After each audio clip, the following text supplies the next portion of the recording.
Hey guys, I'm coming back to you with the second part of D&D stories, Summoning Gods. Now, this part took a long time to get out, and I lost half of it because of some stupid cloud stuff that went around with my phone, which is what I use to record these videos with. But I'm about to redo it all, and fun times. Also, I forgot that I only have 15 minutes as a time limit. So yeah, fun times losing all of that and having to split it up. But anyway, when we last left off, Lash had just gotten into a bar fight with twins and lost pretty badly, and the fight was all stopped by Link. Now, a couple minutes after the elf left with the twins to go get healing, everyone in the bar, Ben the orc, Lash the half-orc, Link the elf, and or the half-elf, and Nia the song elf, they all sat down and started eating, and also Satara. But they weren't really talking to each other. In fact, the only person that was talking to Satara was Lash, because they knew each other beforehand. So they wait for a while, and the sheriff walks in, and he's looking pretty angry at Lash because he started a fight in his town. But because Link is very, very up there with the Tygar, Bino Tygar, he's able to talk him out of it, and he has a plus butt already. So after he rolls another 20, which I almost called hacks on and made him re-roll, but I decided not to, being a little bit of a fair DM. Nothing came of it. Link, I think, hired Nia and Lash. He hired Nia and Ben, King of the Orcs, after he was talking to him for a while, to go help him on the journey. So he went back to his place and took Ben, King of the Orcs, because he had no place to sleep, and he slept in his chambers as well. But all the gay jokes started, but whatever. So after that, they woke up early. They went to the place where they were supposed to meet Arcana, and they actually learned that the old orc that Link was playing cards with the night before was Arcana, man that they were supposed to guard. So he has this bag of magical items that they're not supposed to touch. They're only supposed to bring to the next town. So the party realizes that Lash, the elf that was a cleric, and Satara were also hired on this mission. And Satara has his own little thing going on, because the firebenders, of course it always has to be firebenders, but the firebenders called themselves the Dokapon Dragons. They are running amok all over the place, and they're like raiding things and killing people, and in fact, in his backstory, his village was burned to the ground. Almost, if he wasn't there to save it, and his dad died, of course. We hit all the, clown noses and red shoes type stuff. But, it made for backstory. So he had a bone to pick with these Dokapon Dragons, and actually, Satara is a general in the war against them.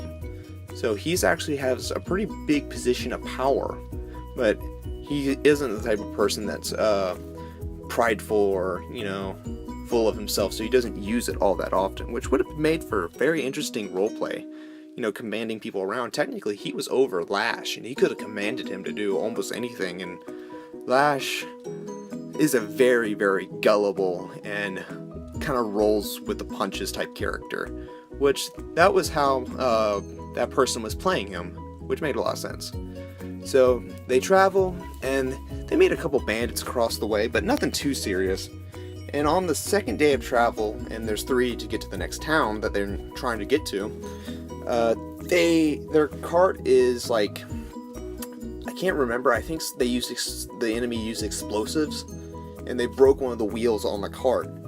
And it's orcs are not orcs, it's goblins and kobolds, and they're running at them, and Link swinging his sword and using his bow and arrows.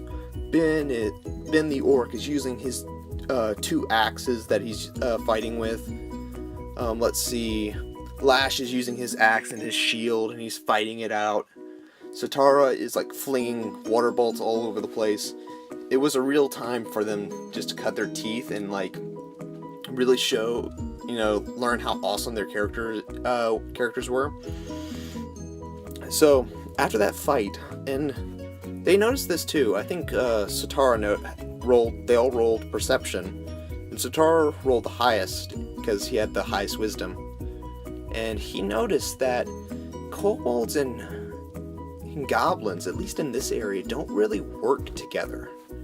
And after looking through the bodies, they found something, and they recognized it as an amulet that signified peace and like brotherhood. And it was a goblin. It was a gift from the kobolds, and they found it on a goblin body.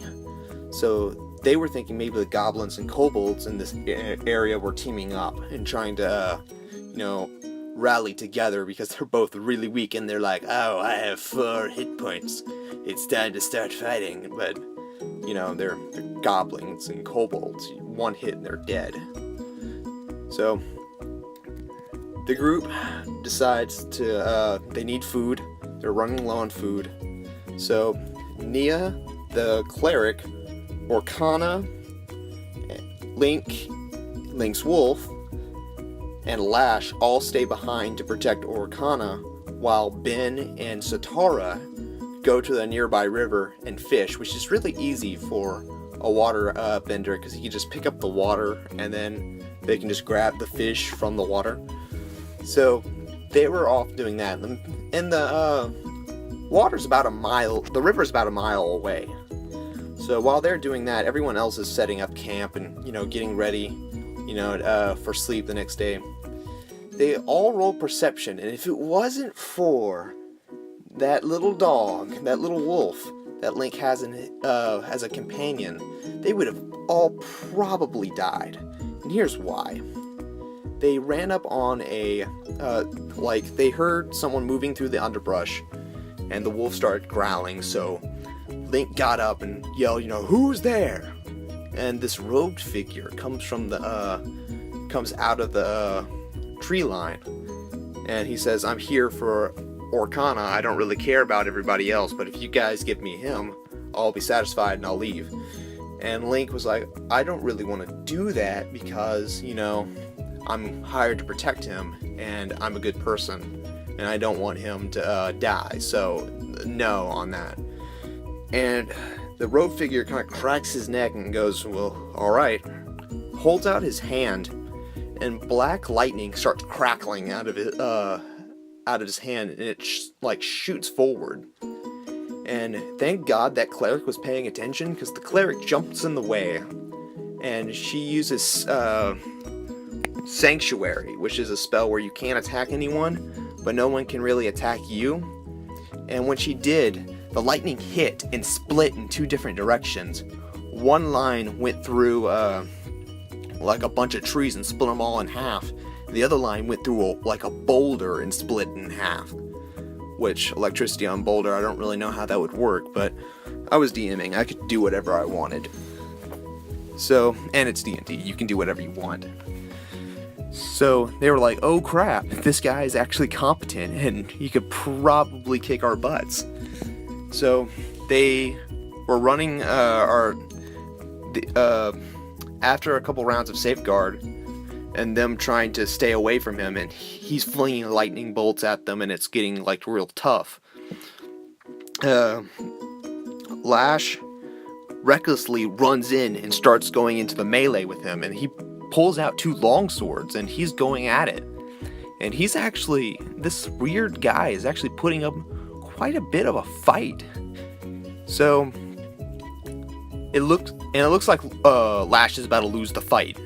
So quickly Link tells Nia and the cleric to get Orkana out of here, and he sent the wolf, Cerberus, because he was faster, he sent him over to the river so he could go pick up Ben and Sotara, because they need all the firepower they could get at this point. So the wolf's running at full speed. We actually calculated how long it would take him, running at a sprint speed of 80 feet per 5 seconds. going to a mile away area, and we calculated everything, and it was like 5 turns for him to get there, and like 5 more to get back, or 5 rounds rather. And we were like, oh crap, Lash could die. So, they're all running away. Link is staying to fight fight this weird guy. Lash like hits the floor, like it looks like he's dead. And Link goes in and he's fighting with his sword and shield, and it's getting intense really quickly. And all of a sudden, Link gets a critical hit, and a little brown figure jumps in the way of the attack and takes the full brunt of it. And it hits the ground, and Link turns to his side and realizes that was a little girl that just took the entire attack. And this weird robed figure looks really pissed off when this happens. And like lightning crackles around his body. And he shocks Link with all of his strength and all of his might. And he sends Link back like 10 feet. And Link's taking like heavy damage, and it doesn't look like he can continue fighting this kind of a monster. And he's even getting to the point where he's channeling electricity into his swords to make them like almost like tasers. So Link decides the best thing to do in this situation is to run away. So he started running, and all of a sudden a shield zooms by, like almost hitting his head, and like slams into the robed figure's like skull and like cracks it.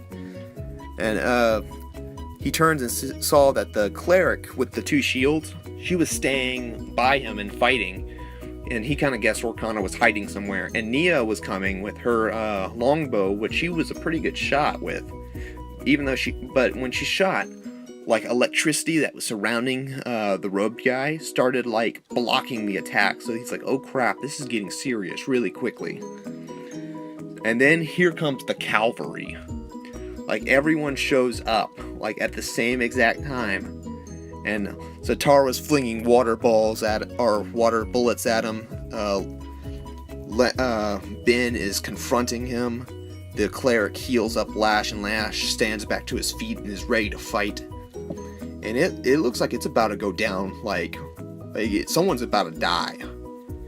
And the robed figure is taking them all on at once, and he's doing a decent job of it. All of a sudden, when it looks like he's about to finish someone off, the robed figure that is, I think he was about to finish off Lash again because he was taking all the brunt. The little brown figure like steps back up, and everyone could tell it was the girl, and she like puts herself in between the robed figure and Lash and says, please, no more, this doesn't have to keep going. And the robed figure gives this like weird look, and then like his eyes like blank out, and he hits the ground with a thud. He's passed out. Well, I didn't think this through as a DM, because this character was actually supposed to survive this encounter, and maybe I didn't judge everyone's alignments or characters all that well, because then they tried to kill him. The cleric the cleric and the song elf, the bard, they weren't really fond of the idea of like killing this guy, because at his heart they didn't think he was a bad guy, and plus he was like incapacitated, he couldn't fight back, but everybody else was having none of it. So Lash picked up and held the girl even though she was screaming and crying, and Link, he rears back. He's, everyone's like almost turning on each other. It's kind of like Avengers. They're all fighting now each other. But Link rears back and he's going to stab him. And he rolls a 1. Then he rolls a 3.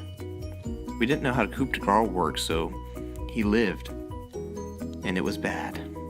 We'll stop it right there. We're getting close to the time limit. If you liked, like, thumbs up, comment, tell me what you liked. If you didn't like it, dislike, comment, tell me what you didn't like, and I'll try to get better. Till then, I'm Ludwig Pump, signing off.